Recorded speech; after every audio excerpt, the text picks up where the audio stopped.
Hi friends, I'm Amanda Lynn of Lost Without a Plan, where I share tips and tricks to help you build a planning system that supports your real life. This video is part 1 of my 3-part goal setting series, where we say goodbye to 2025 and map out a plan that builds steady momentum towards our goals for 2026. If that sounds like your kind of pep talk, be sure you're subscribed so you don't miss the next in the series. My 2026 Planner Stack video is still out for delivery. Seems a few decided to take the scenic route. But my MakseLife Companion Notebooks have arrived, and that means it's time to dive into my 2025 reflections and start chipping away at building those 2026 goals. In today's video, we'll fill out the MäksēLife Compass and pair it with a few worksheets from my course, Momentum Made Simple, to look at what worked, what didn't, and where we want to grow next.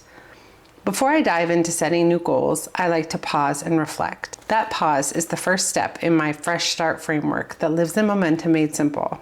It helps you reset your focus to carry forward the lessons, not the chaos. When I look back at this year, I like to start with my highlights. These are the standout moments that still make me smile when I think about them. The new house, our camping trips, the summer girls trip, completing my course, and finally, tackling some walking goals. Next, we shift into my wins because this is where the big kahunas live. Relocating was no joke. Moving 100 miles is a whole different beast than 15. We also completed a massive declutter before the move, and my packing system made the whole pack and unpack process feel surprisingly smooth. Then come the hard parts. It's important to name them because you cannot fully celebrate the wins without acknowledging what you've walked through. For us, it was the roller coaster of the real estate market. This was the second house we made it into escrow with, and the shady situation from the first seller was not for the faint of heart. Selling our own home had plenty of highs and lows too.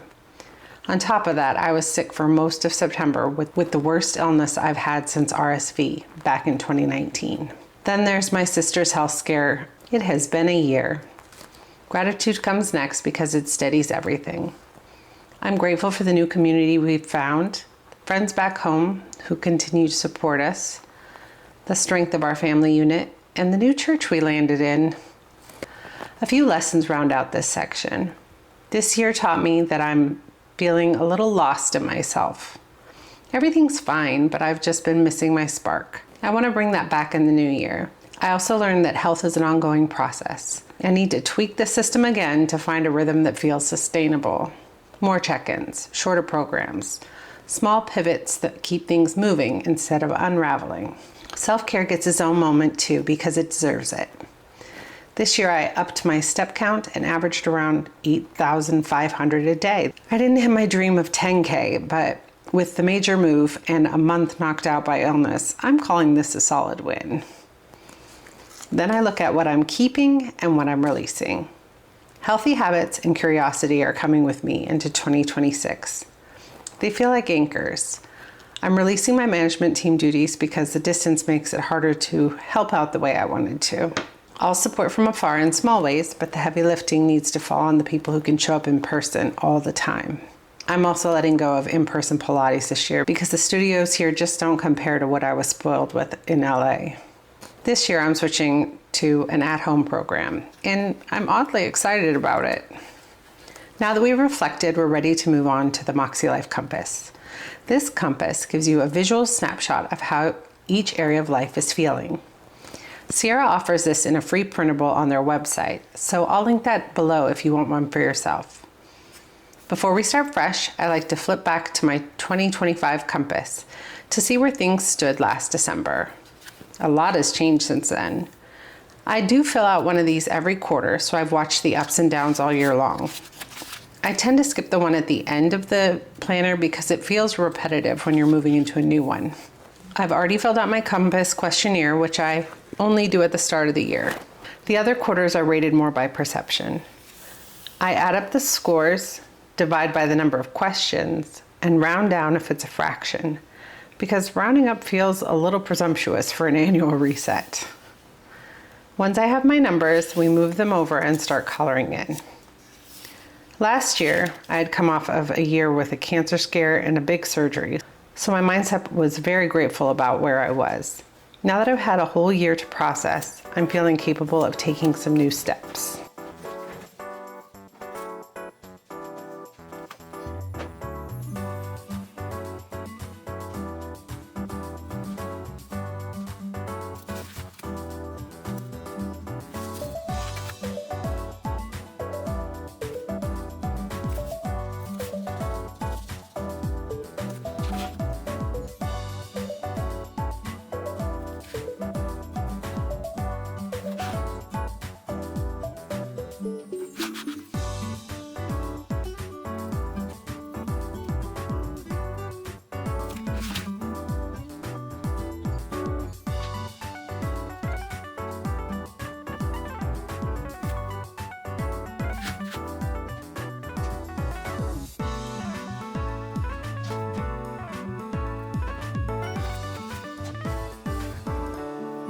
Okay, friends, I wanted to quickly remind you about my word of the year, and then we'll look back at our annual goals to see how we did. My word of the year for 2025 was evolve, and it meant radiating a sense of grace and growth, purposeful expansion. I think I did pretty well at showing up for my word in all of these different ways. Nurturing balance and intention for personal, exploring creativity while maintaining alignment, allowing playfulness to transform my perspective, embracing lasting memories, creating consistent routines, giving back with intention, auditing systems for smooth management, and building uplifting spaces that support growth and creativity. And that went pretty well. So let's jump into my goals real quick. For personal, I across the board did well on my channel stuff. It was really about maintenance and keeping up with things in a consistent pattern that makes everything come together. I also explored Filmora, which is the editing program that I use, and I think I've grown quite a bit with Filmora in the last few months. For self-care, I was successful in reading 2 to 3 books per month. My goal was actually 100 books. I actually did hit my goal just the other day, so I still have a couple of, like a week and a half left to add anything in there for bonus, right? And then regular planning routines was fine. Seeking inspiration is where I fell off a little bit because of the move and everything else that happened this year. I did not pay attention to the self-care and artworky stuff, but I'm moving that one to next year, so that's why it has an arrow on it. For my capsule planning and use, I did really well with my capsule. I actually am moving this one into the new year too, so we'll see more capsule wardrobe information coming up in my 26 goals. For exploration, we did do camping trips, weekend adventures.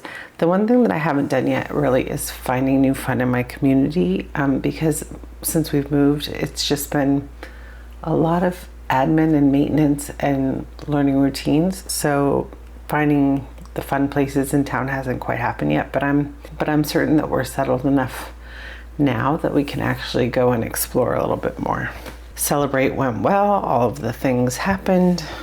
For work and learning, we have skill building. I started to redo my BSP course, but of course the move and everything like that. So I have put it back on the list for this next year. I want to continue that, pick it up again. But I did do well with ClickUp and Trello skills. And I think I completed like 14 classes in masterclass, which I think my goal was 1 per month, so I did pretty well with that. For responsibility, kept up with all my tasks, and I did start these things, but then they kind of fell by the wayside. So we will definitely be moving these ones into 2026 so that we can continue to build on that one. For family and relationships, we did pretty good with game time and movie nights. Bake-offs kind of fell off because it turned out that Violet wasn't as interested in baking as we had previously thought. It was mainly just me. For relationship, we went on our anniversary trip. The date nights, with the move and all that stuff, it kind of fell off. So I will push that one into the next season. Friends and family, I do still want to keep the reach out weekly goal for next season. I was okay on it, but I want to be better at it this year. For health and wellness, I start off really strong. I did complete everything on my care team list. For movement, I made 50% of my Pilates goal. But for nutrition, I was pretty good at adding healthy breakfast and lunch and freezer meal prep. And then spiritual growth, Violet did get her bronze award, and we completed all of our management team duties. I have explored new connections in my new area and have been connected with the church, which is really fun. And then I've been keeping up with all of my internal habits for financial. I was good at the audits and the taxes. The only thing that kind of fell behind was updating my quarterly expenses. We did sell our house finally after 6 months. And then for physical environment, relocation went amazing. My home CEO plan went good. The car care went well too, except for I did not wash my car once a month, but I don't really drive that much here. So that is how I did in my 2025 goals. So let's move on to the next step. Let's jump back to my Momentum Made Simple workbook. The Dream Big worksheet is where we get to stretch without apologizing for it. This is the place that catches every idea, desire, curiosity, and spark before I can talk myself out of it. As you can see, I've already done my Dream Big brain dump, where I list the must-dos, nice-to-dos, and even the wild dreams. Next, I take the temperature of the upcoming season. That means looking at the things already on deck, like trips, deadlines, commitments, and events. I write those into the roadmap worksheets and then drop in the goals that fit naturally within those rhythms. For example, my tax appointment is usually in March, which means January and February become receipt season. This step helps me see where the big push months are and where the lighter seasons land. Some are for progress and momentum. Some are for maintenance and habit nurturing. Remember that both count. At this stage, I'll also peek at my Things to Consider annual planning checklist, which is a freebie in my library. It's a practical reference sheet that bridges the gap with seasonal reminders and recurring tasks, so nothing sneaks up on you. It's one of my favorite tools because it gives you a full picture at a glance. The checklist serves as a companion piece to the roadmap, worksheets, and Momentum Made Simple. Together, they show you what your year already holds so you can make smarter choices about where the goals fit, where habits matter most, and where you need to leave some breathing room. And that wraps part 1 of my annual goal setting series. Thank you for being here as we reflected on 2025 and started shaping our vision for 2026. Next, we'll hone that vision by choosing a word of the year and connecting it to our big picture. So be sure to subscribe so you don't miss it. And if you want a little extra support while you plan the year ahead, be sure to join me in Momentum Made Simple, where I walk you through this exact process in depth. From reflection and roadmap to an action plan that builds momentum, one baby step at a time. Happy planning!